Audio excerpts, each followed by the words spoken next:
move on now to our next speaker, who is Denise McKenna. Now, Denise McKenna is a lesbian, radical feminist, active in feminism in the 70s and 80s. She's used psychiatric services and has been a mental health activist for 30 years, challenging the medical model of mental distress. She studied art history with an interest in art and psychoanalysis. And Denise is going to present the Woman Is This survey report. So thank you so much, Denise, and over to you.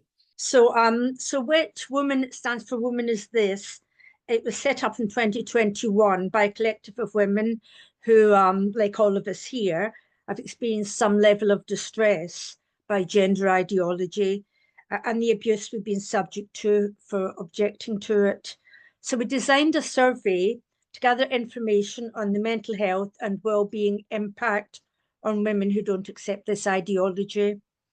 And I would just say that I do recognise that much of what is happening will need to be dealt with at the level of changes to laws or clarification of existing laws. But I'm not a legal person. But what I understand of mental distress, and I have extensive knowledge, first-hand experience, and also having studied psychology and various other things, I had that to offer to the fight. So that's what I offered. And as it is, lots of women thanked us for asking about how gender ideology was affecting them emotionally and psychologically. So the survey was open for responses between September and December 21, and I published the results in April this year. Now, I'd hoped to produce the results earlier, but for two reasons, I was unable to do so.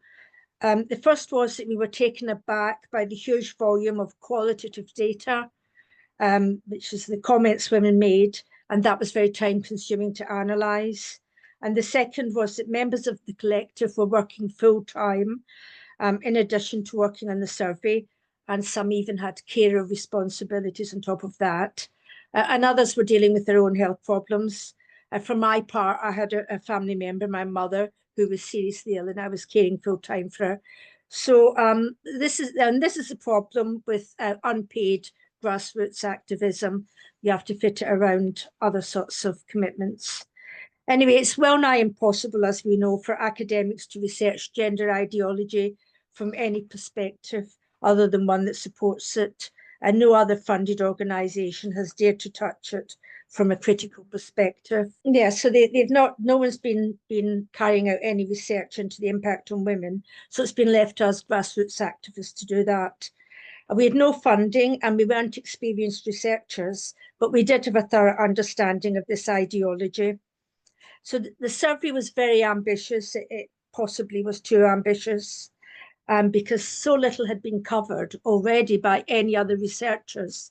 There was just everything that needed to be covered. So it was a very long survey.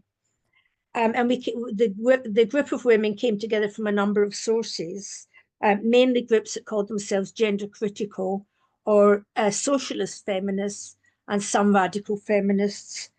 As Joe said, I have a history of mental health activism, and I wanted to look at the psychological impact on women. And I've been advocating for a social model of mental distress for the past 30 years.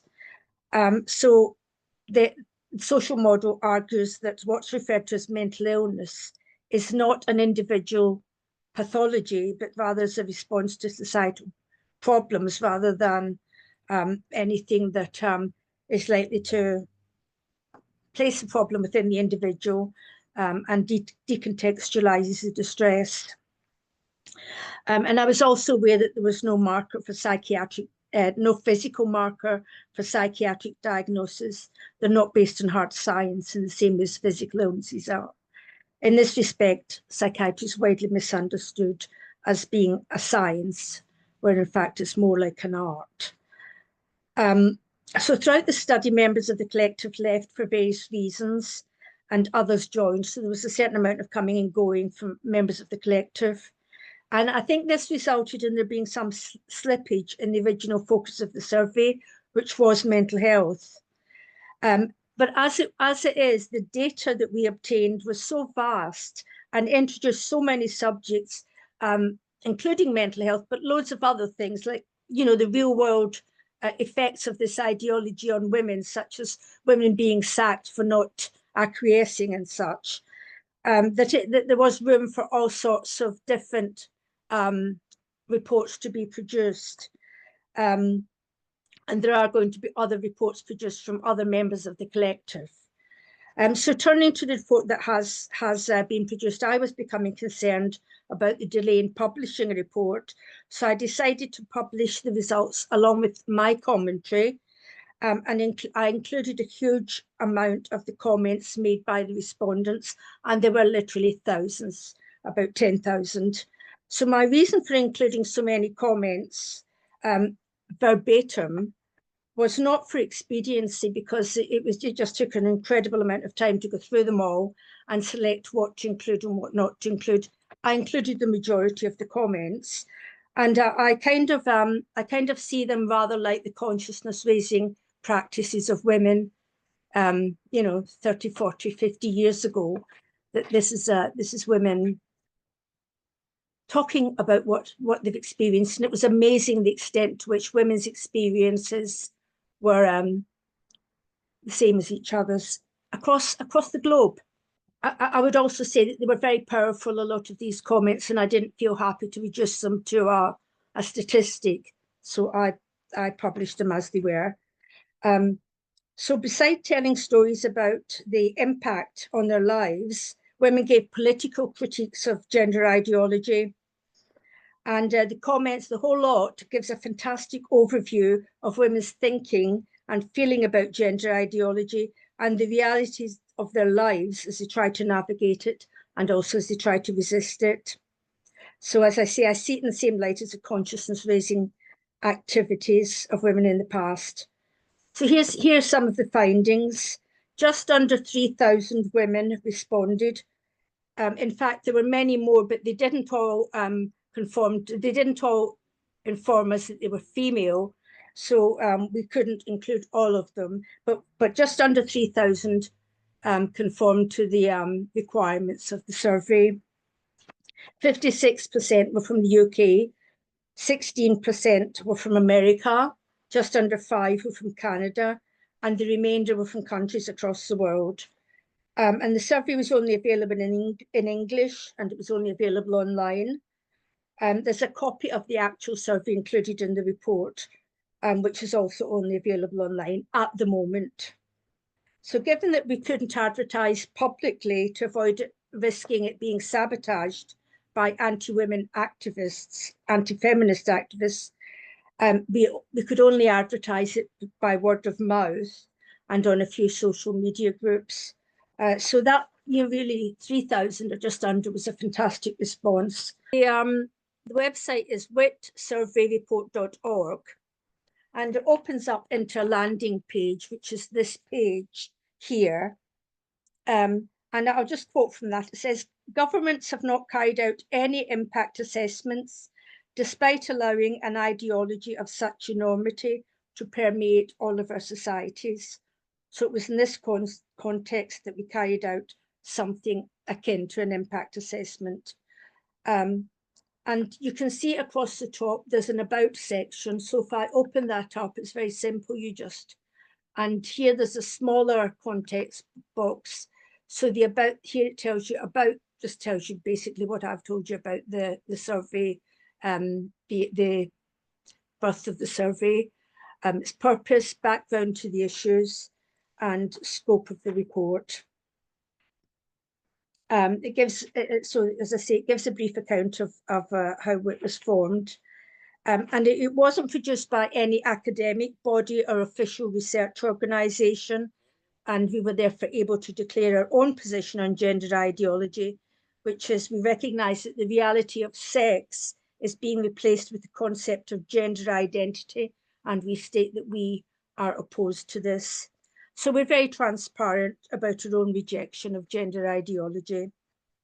And I'll just read a little bit from the about. It says, we seek to consider whether the replacement of sex with gender identity as the marker for what constitutes a woman is in conflict with women's progress in the world, women's understanding of self and the nature of being a woman. Of particular interest to us is the psychological, emotional, and mental health impact on women. And it also outlines the background of the issues and states what the report will cover. And the About section also suggests how the report can be read.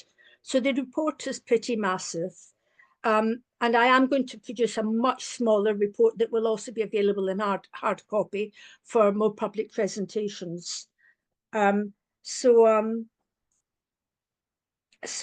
I'll just quote, reading the comments in full will afford the reader an understanding of how gender identity ideology impacts on women's lives.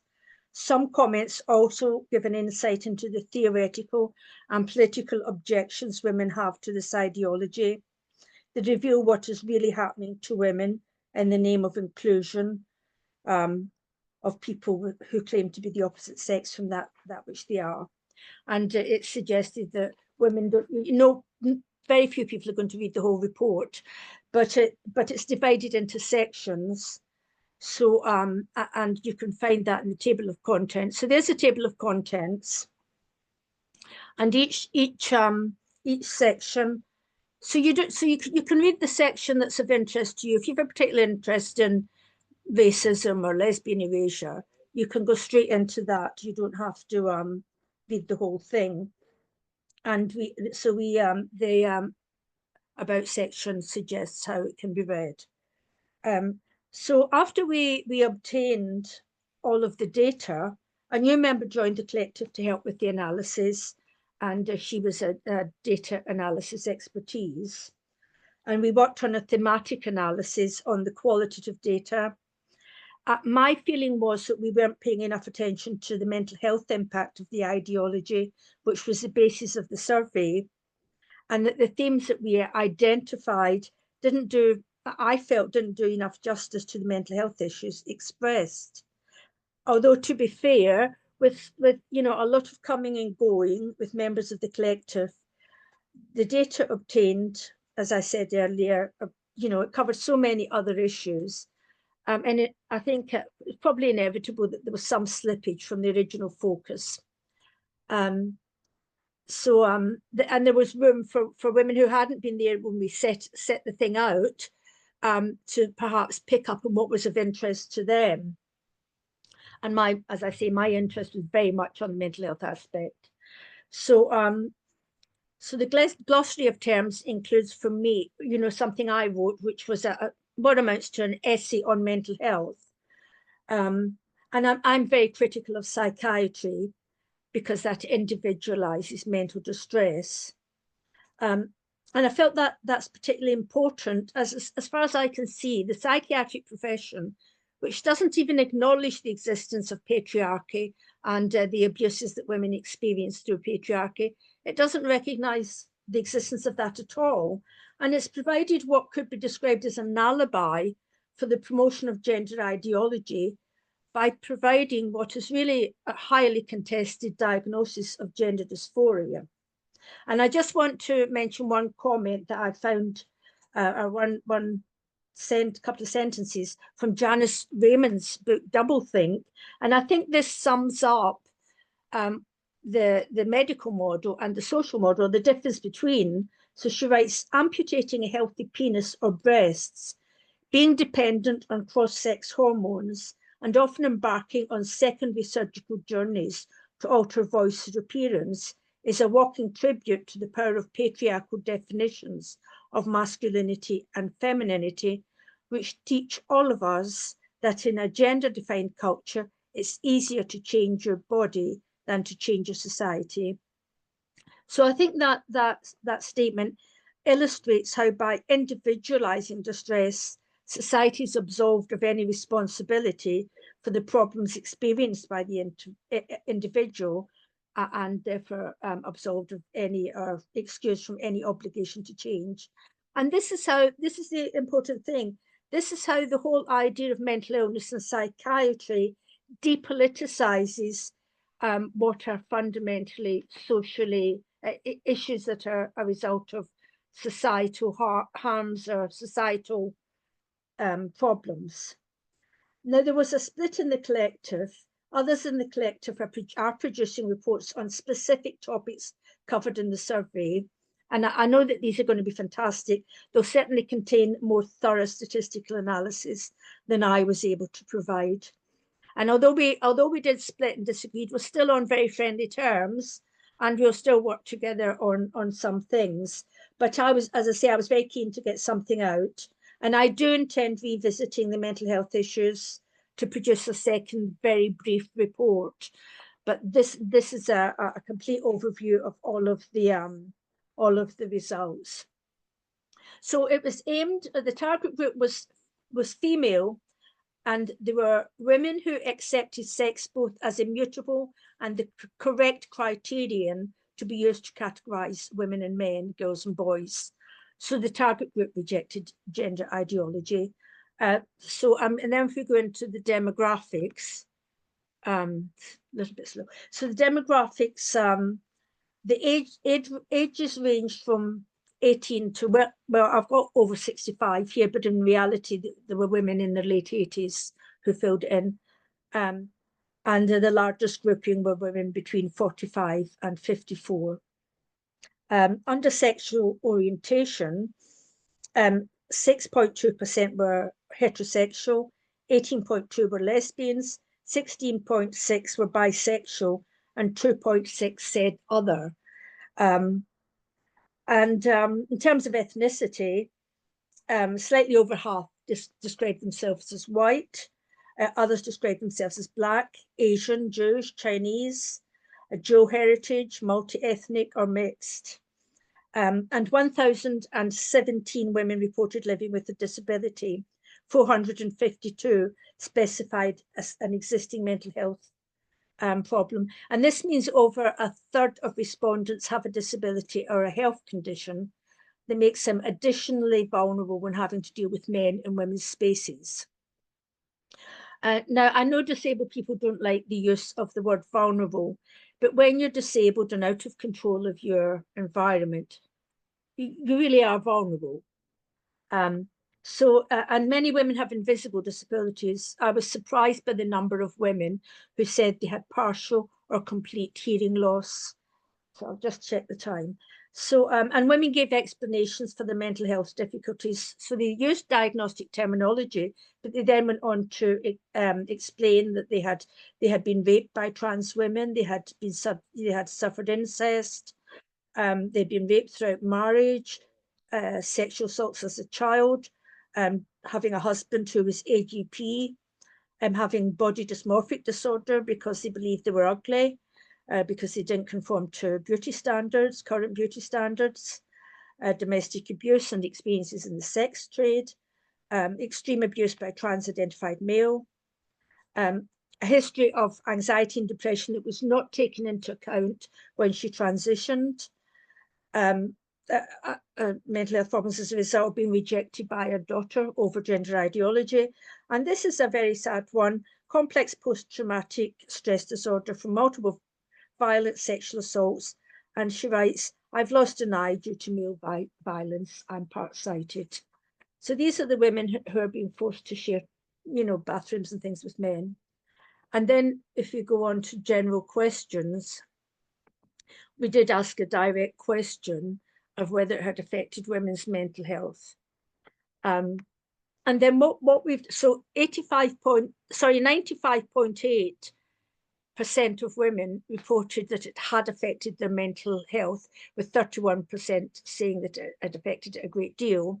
And what I've done is, so I put each table in, and then I put a sample of responses after each table.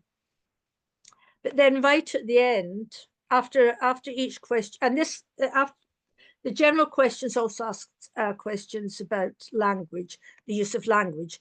Then at the end of each section, there's women's comments, and then there's all of the women's comments. I've removed some for various reasons, and I explain why in the survey. So that's how it's laid out, and it's the same for all of the different topics covered. And I just want to read out a couple of other things. So 70% of women have been threatened for being critical of gender ideology. They were threatened either in person, online, or both. And by the way, a lot of women were not happy with us using the term gender critical. A lot of them called themselves radical feminists, and I have to say I also call myself a radical feminist. So a couple of sample comments on racism. I'm a Black lesbian, and I've never had racist abuse like I have because of the trans issue.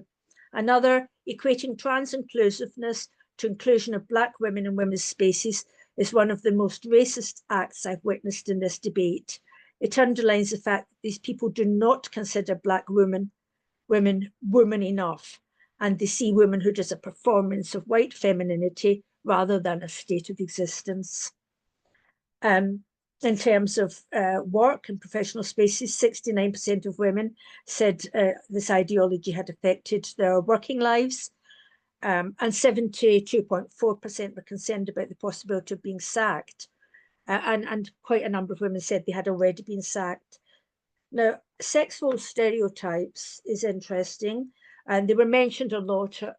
Obviously, we all know that this is about replacing biological sex, the concept of one's body, and as this woman puts it, this biological state of existence, replacing it with a conformity to sex role stereotypes. So we didn't have a separate section in the survey on this, but so much of it came up that I felt the need to, well, we did, not just I, the whole collective does. We decided to, analyze it as a separate section. But I want to read one of the comments that regarding sex role stereotypes, and I think it's a very interesting one. She writes, my niece is currently in her first year of high school at a small school. There are 6 female to male children in her friends, 2 in her immediate friend group. She's always marched to the beat of her own drum in regards to what she likes and what she wears, but recently has become obsessed with making sure she dresses girly enough so as not to invalidate these friends who apparently see her nonconformity as an insult to their identity. And then the final question asked a general question about the impact, or some general questions about the impact. And the top 5 issues that emerged were women were feeling degraded and dehumanized by the lack of concern for women. They were feeling excluded from women's spaces and services. They were self-excluding from groups and services. They were suffering from social isolation, shunned by families, friends, and society. And they were being silenced by others, or they were self-censoring their own views.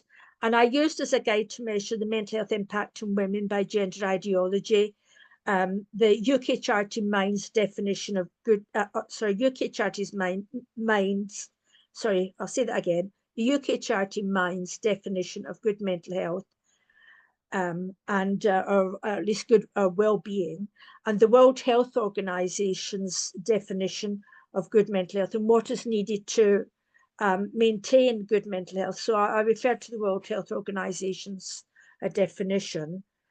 And the conclusion states that the survey provides more than ample evidence that women's ability to flourish in the world is being thwarted in virtually every area of life by gender ideology. Some women describe their lives as having been destroyed and being prevented from speaking about it. And it also says that the survey reveals that women who are resisting this recategorization of women are being subject to widespread persecution. So that's us TERFs. And one woman described having the same reaction to the LGBTQI plus flag being displayed in places of work as she had in the past to the once ubiquitous porn calendars and pin-ups hanging on workplace walls. So that, and obviously it's a vast report and there's a huge amount in it. The World Health Organization describes good mental health as being a human right. but this human right's only one of the many rights being denied women in the name of gender ideology. A number of women said that their lives and their mental well-being have been completely destroyed.